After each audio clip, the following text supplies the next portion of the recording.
we have our power, isn't it? The thoughts we have, the way we take charge, the way we take control. You know, even the verbiage, even the words that we use, using positive words, you know, changing it up. We are so quick to beat ourselves up, so quick to call ourselves stupid, call ourselves negative things where we need to change it up, be a little bit more positive, put a positive spin on it. You know, we have that power. That's a great way that we can take our power back. So, time for the good news, my absolutely favorite part. Well, you know what? I shouldn't even say that because I love every part of the show. I just love the opportunity to come in here and get together with you, and we feel good together, right? That's what's important, my friends. So, I got some great articles. First of which is about food. You know, we are, and of course I talk about food a lot, but we are social with food all the time, and it's the nature of the beast. You know, and 100 years ago it wasn't a big deal because the food was real. So it wasn't the same as it is now that we have in North America, for sure, so much processed food. Big difference, right? So this is pretty cool though. Delicious food is appreciated worldwide as a fixture of shared culture, family tradition, comfort at home, and luxury eating out. A centerpiece of celebration and events, food always gets the festivities underway. Nothing serves as an indulgent pick-me-up like a warm dish of your favorite food, especially when you're feeling blue. While doctors, along with current organic local food movements, urge us towards healthier, balanced diets, this doesn't mean comfort food needs to be abandoned. There are ways to turn your guilty pleasures into healthy ones and still get the psychological boost. The psychology behind comfort food is that senses and feelings associated with food can boost your mood in times of depression, loneliness, or stress. Rather than physical needs, these food cravings are based on your emotional needs. This is because your choice of dishes may be a reminder of someone you love, a childhood experience, or any emotions that have a positive influence on your mood. By engaging in this sentimental dish, you stimulate the feelings in your subconscious, and that familiar feeling is brought back to comfort you. Our favorite comfort foods are usually high-calorie, nutrient-deficient dishes that can often lead to overeating. However, the caloric aspect is not the essence of comfort foods' positive effects. Rather than turning away from enjoying these foods or feeling guilty when you eat them, it's better to become aware of the healthier versions of these foods, which can comfort just as well. After all, the point of comfort food is to make you feel better, not worse.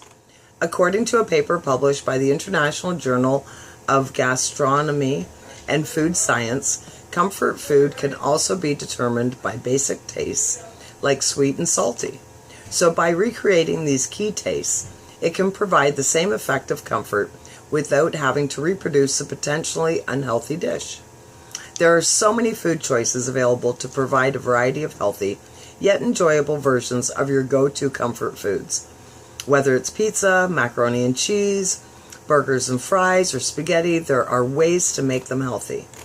Health-focused restaurants have started switching up these recipes to maintain the comfort factor while reducing the unhealthy parts, swapping out French fries for baked sweet potato fries, using salad-style ingredients on pizza, adding cauliflower or zucchini ribbons in mac and cheese or pasta. Even seaweed fries and sesame seeds in your favorite Korean dish form part of the modern healthy fast food movement. It's a massive relief to know that your comfort cravings are completely normal and, contrary to what you might think, can even be healthy for you. There should be no judgment or shame attached to taking pleasure in enjoyable food, even if it is to improve your mood. Instead, the fact that you can boost your mood and conjure positive feelings from your past puts comfort food in a bright new light. After all, feeling good is contagious and only adds to the world's positive vibrations. I love that. Absolutely right. So if you have Netflix, just an interesting side note, there is a contest that they had on there. 13 episodes, I believe. and it was called Cook Your Ass Off. It's still on there. And that's exactly what it is. The challenge to the cooks is to take somebody's comfort food and remake it. It was everything. There was Nacho Supreme on there. They had to make a healthy version. Burgers, you name it. Anything you can think of. Trying to think. I don't think poutine was on there, but it wasn't a Canadian show. Anyways, that's a good one to watch. I actually have watched the whole thing. Very good. Okay, next article. Very cool. 2 pilots have spent their combined life savings for the sole purpose of saving refugees from the perils of sailing across the Mediterranean Sea. Jose Benavente and Benoit McCollin are the French altruists behind the volunteer rescue group Pilotes Volontaires, which obviously means voluntary pilots, I think. I'm not an interpreter officially, but I think that's probably pretty close. The 2 men launched the effort after they pooled their hard-earned money to purchase a $150,000 plane to be used for rescuing migrants at sea. Jose and I bought the plane with our own personal money because otherwise we would have wasted too much time searching for financing, they told NBC News. Benavente is no stranger to humanitarian efforts. For 25 years, he's worked on the Red Cross and witnessed the challenges faced by Syrian immigrants. They met in 2006 when they were earning their pilot's licenses and became interested in the cause after their friend described firsthand the refugee crisis. Every year, thousands of refugees pile into boats as a means of reaching safety in Europe. Unfortunately, many of these vessels never make it to dry land. It's very difficult to locate these small boats, sometimes carrying hundreds of people, and often the vessels ready to help them arrive too late, says the pilot's website. We refuse to accept this fact as a fatality, and we want to act and save more lives. Our mission is to provide air support, thanks to our aircraft adapted to search at sea. After buying the plane in January, Benavente and McCollin launched their maiden flight over the Mediterranean to search for boats earlier this month. By partnering with several regional nonprofits and charities to coordinate rescue efforts, the dynamic duo is now able to spot lifeboats from the air and direct rescue ships towards their location. That is super cool. And on a bit of a side note, did you see the viral video that's going around of the immigrant gentleman that saved a 2-year-old that was hanging from a balcony? Now, I have to say, I watched the video today. It was a little weird. The whole thing is amazing. How he scaled the building, and he went up, I don't know, I think like 4 flights. But the thing that was weird about it was the 2-year-old was hanging on, first of all, for an amazing amount of time for a 2-year-old. But the other part of it was there were people there that looked like they could reach him. So I don't know. I was really confused. But it was very amazing that this young man, your adrenaline kicks in, right? And he scaled that like Spider-Man. It was really cool.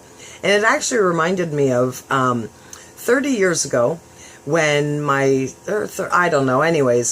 when my son was born. We lived in Kitchener, my oldest child. So he's 31, so somewhere around in that time. In Toronto, there was a kid that fell out a screen. Same thing, he was a toddler. And I don't know how he ended up against the screen, but he did, and he fell out. And there was a bunch of people that were on the main floor or on the grounds outside the building. And this kid was high up. It was like the 8th floor or the 10th floor. Absolutely would have led to death. But they saw the kid falling, and some young guy ran over, and believe it or not, he caught him. Not only did he caught him, I'll remember this forever. Not only did he catch him, he only dislocated his shoulder. Like it was, because of course, your arms would go down as you're catching him, right, from the impact. So that's the only thing that happened to this toddler. So absolutely amazing. We talk about miracles. They happen all the time. We're surrounded by miracles. We just need to identify them. That's the thing. So then my last story today, we talk a lot about the AIs, the robots, right? So this is pretty cool. It's about robots getting ready to disrupt the multi-billion-dollar pesticide and seed industry. using AI technology to selectively seek and destroy weeds. Currently, farmers are forced to shell out cash for large amounts of herbicide that is indiscriminately sprayed over the crops, 90% of which have already